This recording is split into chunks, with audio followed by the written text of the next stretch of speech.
Parli in italiano o parli in inglese? No, in inglese, Sì. Avresti perché potuto farlo? ero in America fino a 3 giorni fa, e fuori l'Italia, e ci volle un po' di tempo rodaggio, capisci, per parlare con un ritmo, eccetera.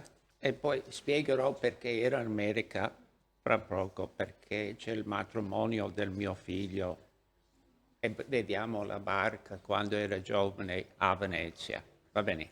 Così l'argomento è il nuovo metodo, modo, anche pensieri dell'inizio di Venezia. Arriveremo, e c'è poco tempo, in 30 minuti, ma chi ha mai studiato le origini di Venezia è già un problema complicatissimo e difficile. E noi possiamo dare nuove risposte a questo problema. Va bene? So I'm going to go into English. Returning to Venice before San Marco is the title of the book that I have written over the last 3 years.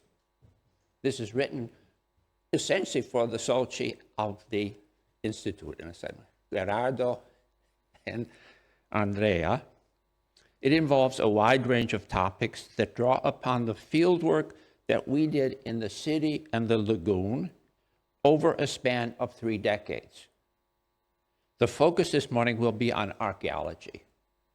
There's the implications of what we do and also the implications of public policy on what we can do, but I'm not going to talk about the public policy side. This is trying to do too much. What I'm going to talk about is how it was possible for us to open new windows on the obscure years before the Doge relocated his seat from the Lido to what we now call Piazza San Marco in 811, and the consecration of the first basilica in honor of San Marco in 832. In short, an attempt will be made to go back to the invisible 7th and 8th centuries at the place that was then called Rivo Alto. It wasn't called Venice in those centuries.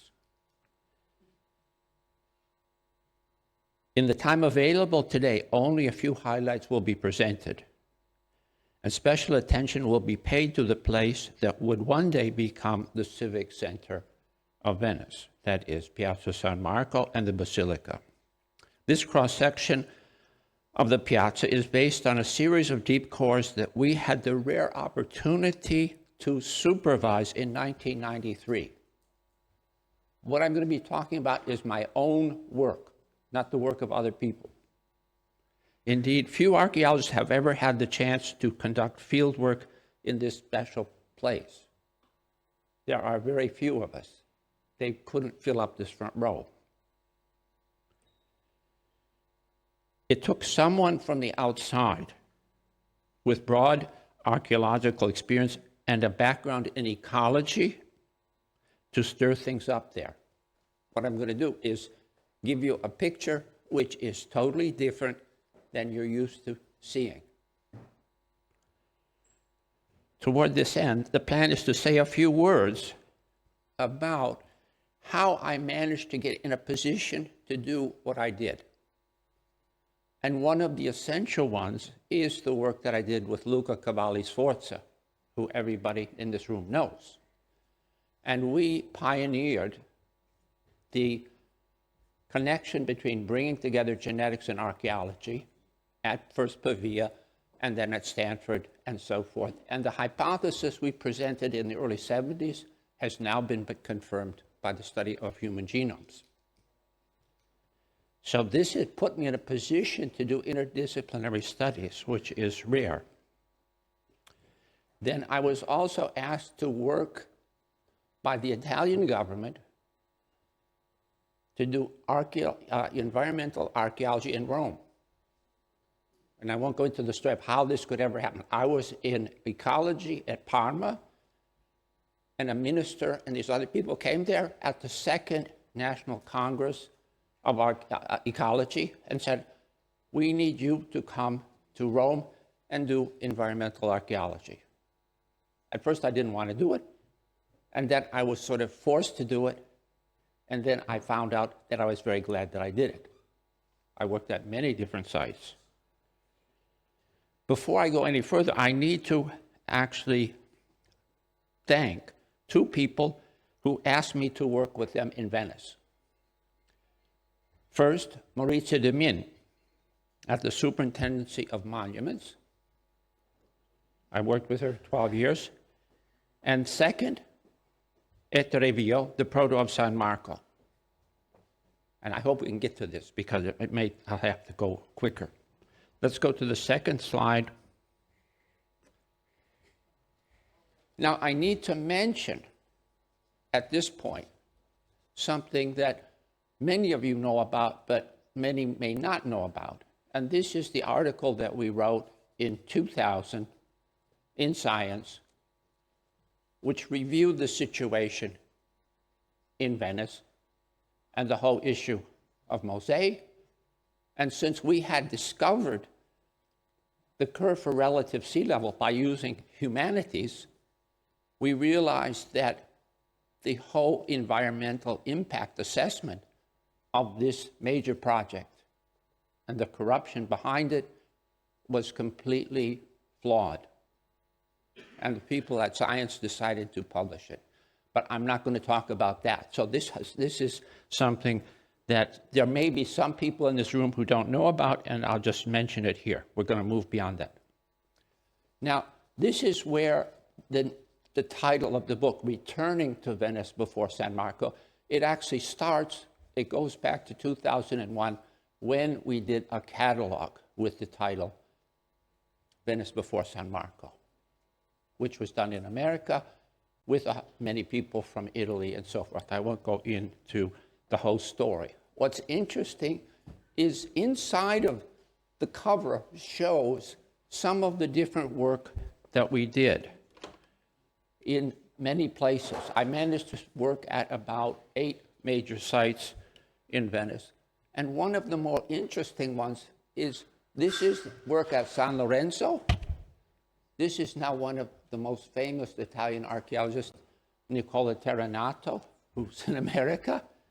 And what this picture is this is what we call the American Gothic returning to Venice. There's a famous painting of an old couple with a rake between them. What we have here is the, oh, I hit the wrong button. What you have there is a core with the boundary at the base of the lagoon, the Coranto in the tip, which we found for the first time at 5 meters. And nobody had known that that's where it was before. Now, what happens is, I need to say, and I'm going to make sure I won't read what I got. When I came to Venice, the whole idea was not to do archaeology at all, but to get away from it. It was a refuge. Since 1970, I had been doing year after year work on major projects in other parts of Italy. When our university, Colgate University, decided to have a study program abroad in Italy, we chose to come to Venice. And I was involved fundamentally in making this decision with people at Ca' Foscari. And I was very happy to get away from the work that I was doing. And so I decided that this was a safe place to come, and it was also a place where there wouldn't be any archaeology to do, which was obviously a complete mistake. See, it looked to me like a two-dimensional place without the third dimension. It was at the level of water and all of these things, but this was misguided. But for 5 years, I managed to do no archaeology in Venice. What I did was got a boat, and the story behind that, this is interesting, that Beppe Mazzariol, who was involved with the Ca' Foscari exchange programs, said to me once, Albert, you've been here, you know Italy a lot, you do all of these things, but to understand Venice better, it was an ultimatum. He said, either you have to learn the language, or you have to get a boat and see things from the water. And he was absolutely right.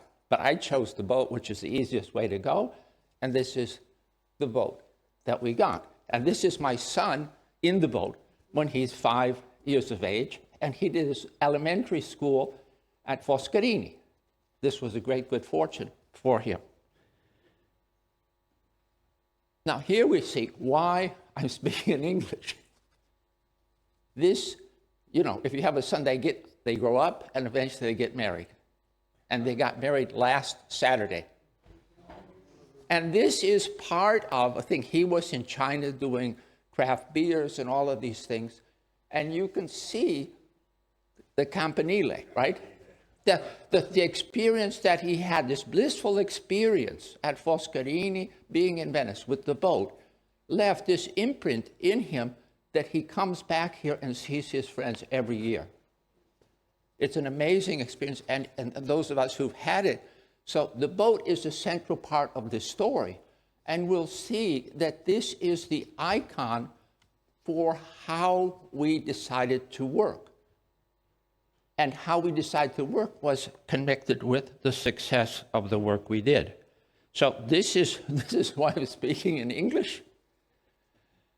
And now I have to mention the Rome story, because without going to Rome, I would not be here either.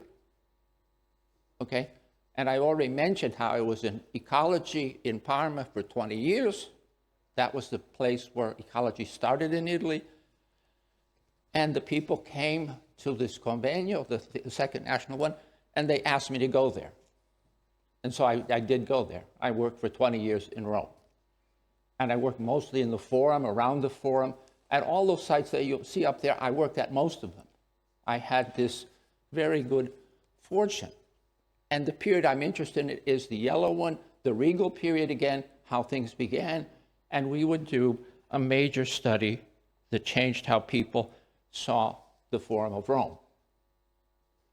In the previous slide, there's actually a line which shows the transect. I wanted to do a profile of the natural basin of the Forum. Nobody had ever done that. Nobody had even thought of doing it before we did it. And how are we going to do this?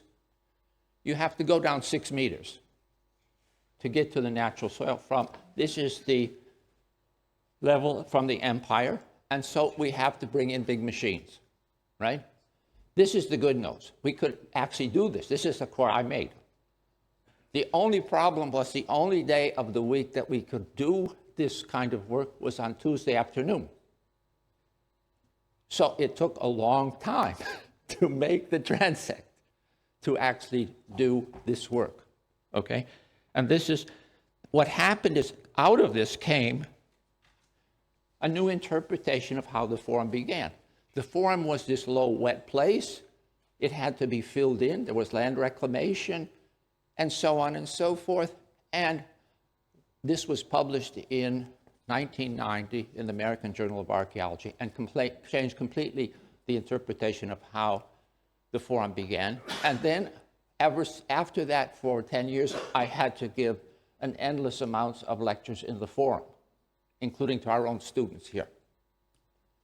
And I'm just going to mention the significance of the elevations, which will get us in the mood for coming to Venice, and why it made sense when I got here that I was perfectly trained to come to Venice.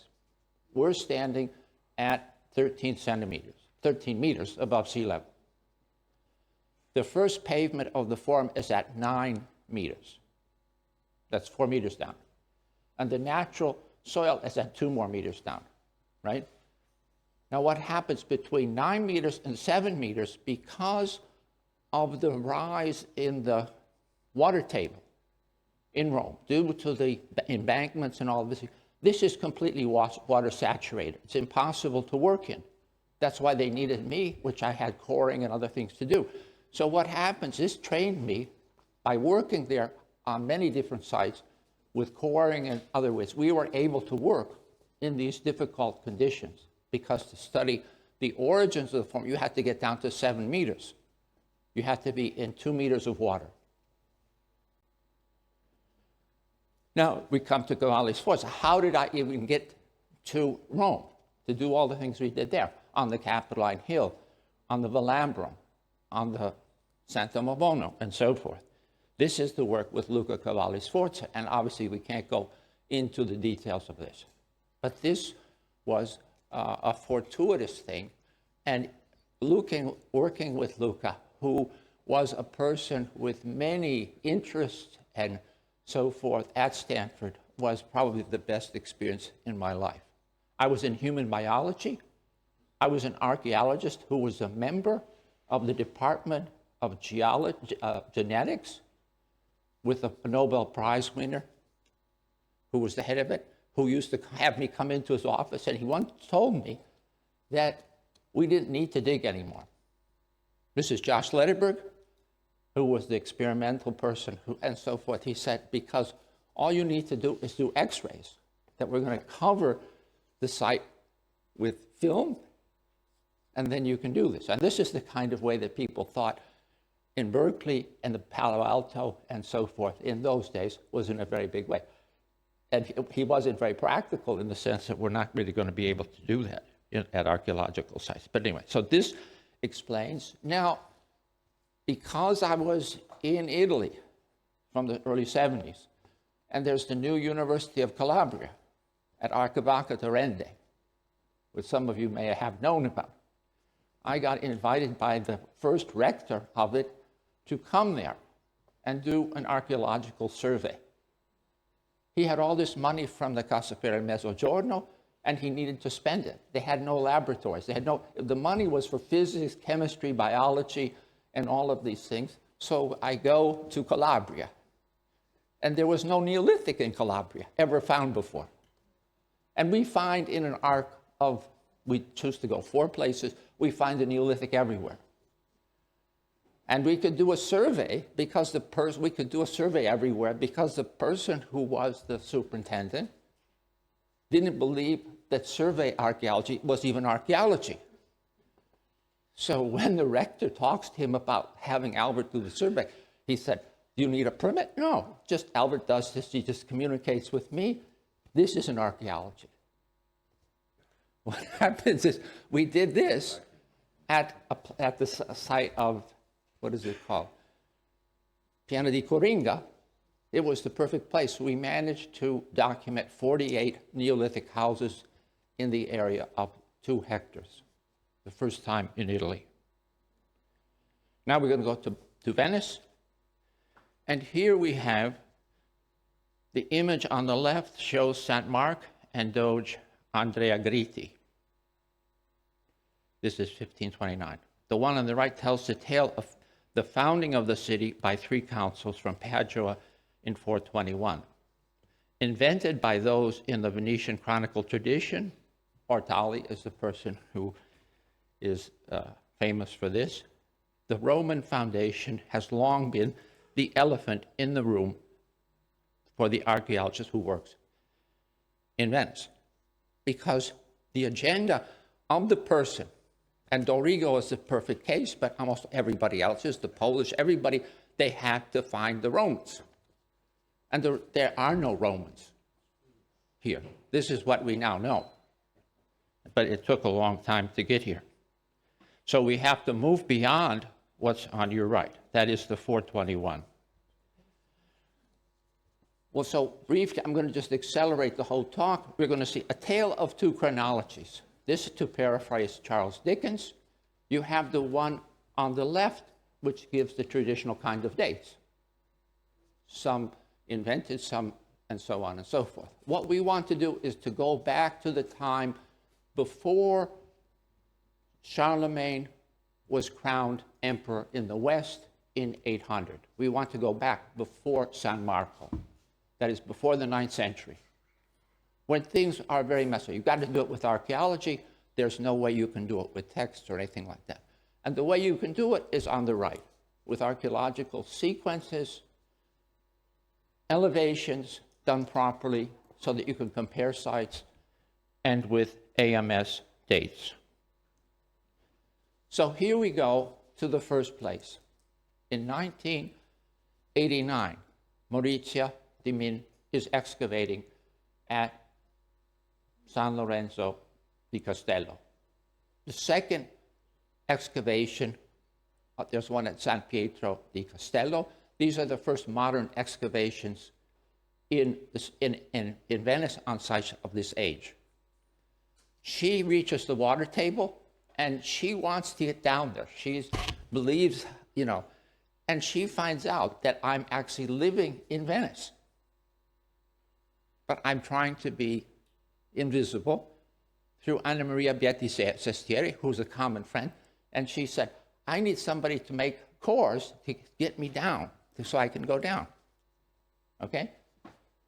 So then I brought some coring equipment from Rome and was going through the motions, and then all of a sudden, we made a major discovery.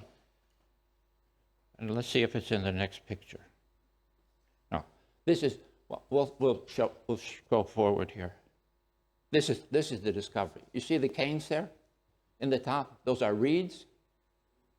These are what are now called a materassino di canne. This is how the land surface of a barena, of a marsh island, was built up. So in the first core that I make for Maurizia, we go down through mortar, we this and that, and then we see a cane. We get a cane.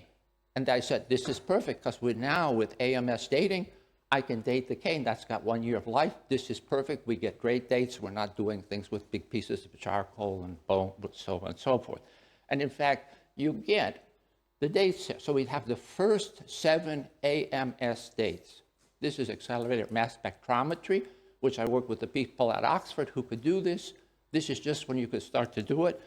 Nobody in Venice ever did an AMS date before 2000. I'm working in 1992, publishing this, and we do this on every site that we work on, and there becomes this big discrepancy. I can't even, you know, they have the problem that there's no lab in Italy that you can do this kind of thing. This is just the site of San Lorenzo, which is a beautiful site. And this, in terms of public policy, should have been made into the base or headquarters for archaeology, early archaeology in Venice, because it belonged to the Comune. It was inagibile. You couldn't do anything there because the church had these thermal windows and so forth, but it got filled back in. And this was not a good idea. So we go to this.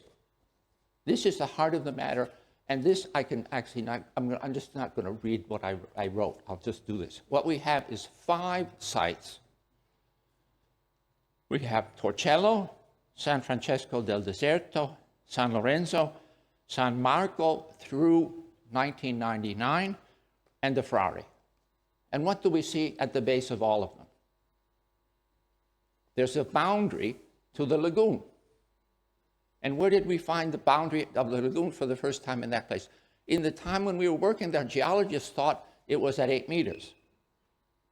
The CNR had a boat, 16 meters long, but it couldn't go in the right places to see the boundary because the boat was too big.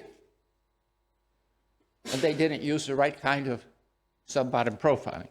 So this is it. What you have is these sequences of dated levels which we're going to be able to put together and do this. Now we're going to go to Torcello because everybody likes Torcello and it's easy to illustrate this, and we'll go fairly quickly. You see the basilica, then you have the places that we worked at, first the baptistry, then on the 4th nave, and then outside the 4th nave, and so on and so forth. Here's Maurizia with me in the deep dig in the 4th nave. And you see how happy she is? She was a happy camper because what I could do with the coring was to find the best places to dig at Torcello and even under the church. What I could do was place the site we're working on in environmental context. And what I could do was to do the AMS dates. And this revolutionized the whole thing. Now, the archaeology of early Venice is very difficult. It's not something that students can do. It's very heavy, the soils, it's difficult, you're working, and we'll come back to this. And here we have Diego Malvestio, who seldom ever went in the field. But this is for NBC television that they're going to come to Torcello. And so Diego, who's the one who's orchestrating, he has, all of Maurizio's work was done with Malvestio's workers, who were great. But these guys are heroes. They can work 5 days a week, 8 hours a day, spend all their time getting to this isolated place and so forth. The life of Anche, I speak Italian. This is good, coming back. Okay, so also just from Maurizio, every day has to go from the Lido to get to Torcello and back. This is amazing sort of thing. The difficulty of doing this archaeology is such. It involves wetland archaeology, and nobody was trained in wetland archaeology. These are just some pictures of the sorts of things which we found, and I'm not going to go into the details. The most interesting thing is what you can see down at the bottom there. This is from the 2nd century. This is a walkway in Roman tiles, which could be found there. In another place on the same line, 7 meters away. This is something very important. It's sitting on the top of a barena. What we have above is a road, and then we have this reconstruction from the 6th century of these wooden houses. So all of a sudden, we started to have something. This is from Maurizio's dig on the north side. Now, here we're going to see what you can do with AMS dating. The AMS machine is in the inset below. It's tiny, right? That's the size that you need for a machine like this. There were only 3 or 4 labs in the whole world that could do this. Arizona, and one in Switzerland, and the people in Holland. So what happens, we have here, I think 15 dates, and if you look at the dates and the elevations, you can see that there's good correlation. The dates cluster. You can date this thing. You have all kinds of things dating to the 4th, 5th, 6th century. You can go from the Romans to the very beginning of the Middle Ages, or in what's called late antiquity today. And eventually we had 22 days. Now, what we decided to do was to check, since we found the boundary at 5 meters in 5 places, at first only 1 or 2 places, we decided we were going to do sub-bottom profiling. And so Charles McLennan, who was a colleague at Colgate with me, he could actually do this kind of work. So I persuaded him to come, then he did a survey, and then on the basis of the success of that, he goes to a person called Steve Schock, who is one of the top guns of people who do sub-bottom profiling in America. And this is not a fun sort of thing, because what we found out from him when we talked to him is that the intercontinental missiles, which have atomic warheads in them, how do they know where they are on the bottom of the sea? By sub-bottom profiling. They actually have maps down there, and they know you can go to a certain place, and nobody ever talks about this. But so these guys had sub-bottom profiling and software that you could do in real time. That was the kind that we used in Venice, was the commercial version for very advanced people. They had in the military things, 71 track lines. You can go all over because we have Piccolo e Bello. We go at night if necessary. We go at high water, aqua, when the tide is high. We can go almost everywhere with Piccolo e Bello, that little boat. And so we're able to come up with this figure, which is for archaeologists. That is, you have a diagram which shows you where you have the Barena, the Velme, the mudflats, you have the boundary at the base, you have the channel. We later do studies on how the channels are migrating. In the case of big channels, they can migrate 7 meters per century. Nobody in Venice was even interested in this until we started doing it. They never realized that the channels are moving around. And so this is the work that gives you. Now the question for the archaeologist is the top of the Barena. It forms at the high tide level because it's created by water and plants and so forth. And I used to when I was here years ago with Pier Francesco Ghetti. He was a colleague at Parma. Then he came here, and this is the kind of thing that he studied, was this. You need to build up the marsh island by 20 to 30 centimeters to live there. And even then, it's not a happy story, right? So this is the first time there was a proper sedimentary framework for the archaeologist in Venice. Then here I am in my boat. But what happens is, now we're so busy. See, we used to try to do the Volga Lunga. But we didn't do it. We did it the Venetian way, where you go half the way and then take a, and so forth. I did it once with friends, the whole thing, and so forth. So here I am. I learned how to do this, and this is at the heart of it. If I didn't have the boat, none of the work that I'm talking about, none of the discoveries, and none of my insight into how this works would ever have happened. The great good fortune was this challenge that Mazzario gave me. It got me to get the boat. Okay, we're going to see here 49 dated archaeological levels. And the challenge was to get the elevations all on the same standard. That is the 1897 tide gauge record. So I had to work with the people in the Ufficio Idrografico, and we had to do this for all of these places. Now I'm going to go faster here. This is what we produced. And there's two curves here. There's the curve for sea level and the curve for aqua alta at, say, if it takes at 100 centimeters, right? And this is what everybody wanted or should have wanted. And all of a sudden, some people in the humanities can produce this using AMS dates and getting the elevations right, okay? Now, this is just the same data, which shows the difficulty of this work in a different kind of way. You see where the elevations are? We're working, we're below, this is 2 meters below sea level. There's even things down to 2.5. The ground level in Venice or on Torcello is 1 meter higher. You're working at 3 meters in the ground.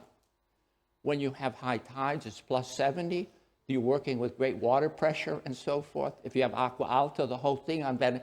If you work on Torcello and you try to do an excavation, open air excavation, and you get 125, everything gets flooded with water. You can't do an open air excavation on Torcello, okay? So the difficulty is trying to work, and this is a major sort of problem down here. You have to have pumps running, you have to have Malvestio's people, you have to have money, you have to do AMS dates, and all of this costs a lot of money. The good thing in our case was that I could get money from the Crest Foundation, from the National Geographic Foundation, from other foundations, because they were happy that somebody was doing this work. We didn't have to use Italian money. Now we come back to the cross-section, and I'll just go forward. We've actually seen this before. I want to go to this. This is just to show you when we did the cores in 1993. When we did the cores in 1993, I had worked with coring myself in Rome. And I was working with Walter Alvarez, whose father was a Nobel Prize winner for the question of the impact, right? So he's working with, we're in the same year as we made this core, we're working with 33 cores on the Capitoline Hill with the leading geologist in the world. And here you can see the aqua alta coming. We're going to go inside the box. This is the work. And what we find at a position which is actually the fill of a canal, which once ran through the piazzetta, we find animal bones, which are datable, wood chips, which are datable, other things, ceramic and all this thing. The dates are in the 8th century. So there were people there. But what they were doing is actually doing more in the way of the transformation of the landscape. Because everywhere where we get anthropic material is coming from the fill of a canal. Now, this is just a quick thing. What happened, we got to a certain point, and then I said, we really need to go under the basilica. we need to go in that unit 3. We need to go into the foundations of the basilica and what's just below it. And that's what we're going to get here. Now, this is where Ettore Vio comes in. Here's the map in our publication in his grand opus of 73 cores that he had made in 1994 for the celebrations for the Marciana. And he planned to actually study those cores himself.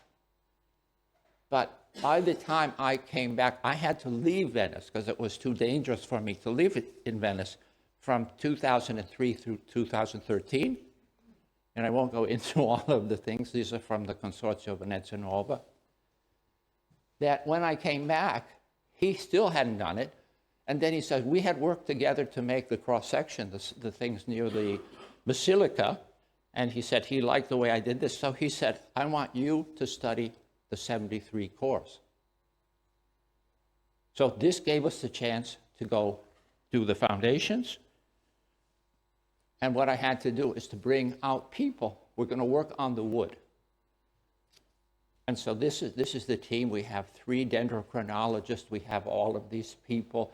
And we have to work under these amazing conditions in the prison of the Ducal Palace with poor light, poor air. This is because there's 73 boxes, metal boxes with these cores in them. There's 73 other boxes. The boxes all get mixed up. You have to have the people that work for Vio to move everything and so forth. But we managed to get it done. We did all of the wood in all of the boxes. And we also found where there was supposed to be wood, the 2 peach pits, which we'll come to. Because in the drawing, these were very high quality cores made by this company that made coring for the atomic program in Italy before that was closed down. And so these were excellent cores, but none of them had an elevation. So we had to figure out how to give them elevations. Now we're going to actually get to the end of the lecture. This is where we want to be. Now, what we're interested in is those 2 red dots in the basilica. This is core BS1 and BS4. These were done in open areas, not on the wall lines, where we could get down to substantial depths in the ground. And in BS4, we found the 2 peach pits, plus we got other dates. So we have 3 AMS dates, which are all great, around 700 and so forth. Now, this is where we want to end up. We have the Marciana, which I made by hand, a 5-meter core below the Marciana when we did this. It's one of those pictures before. We have the Piazzetta with its 2 dates. We have outside in the front of the basilica. I'll go back and you can see where these come from. You see where the Marciana is. You see where the Piazzetta is. And you can see this core in front of it, where we have several pieces of wood, including a piece that's worked that has 89 tree rings. That's worked like by craftsmen and so forth. That dates to the end of the 8th century in a deep canal.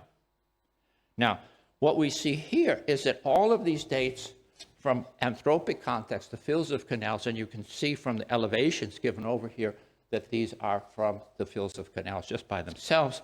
What we have is what we found in BS1. And that is we found a natural Barrena. We do the sediments, we do the SEM EDS study of it. There's no residues, there's no archaeology seen whatsoever. And when does it date to? It dates to around 500 Christian era AD. Now, what time is that? This is actually after the time of the foundation, 421, the traditional account. So what we realize now is that the argument can be made that St. Mark's Square, Piazza San Marco, under the Basilica, and so forth, was a natural place in the 5th century. This changes the whole story. And what time did people really start arriving there? In the 7th century. And when we look at the dates in the city, elsewhere, we get the same clustering in the 7th and 8th century. Nobody can get reliable dates in the 5th century, and the 6th century, there are some things possibly at San Pietro di Castello. But this is not something for today to talk about. But what the fascinating thing, we're not saying there were no people in Venice. There was no town, nascent town, at Rivo Alto in this place, right?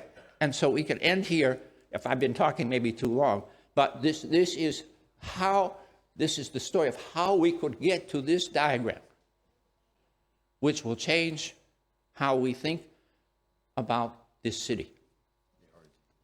Okay? I'll just stop here.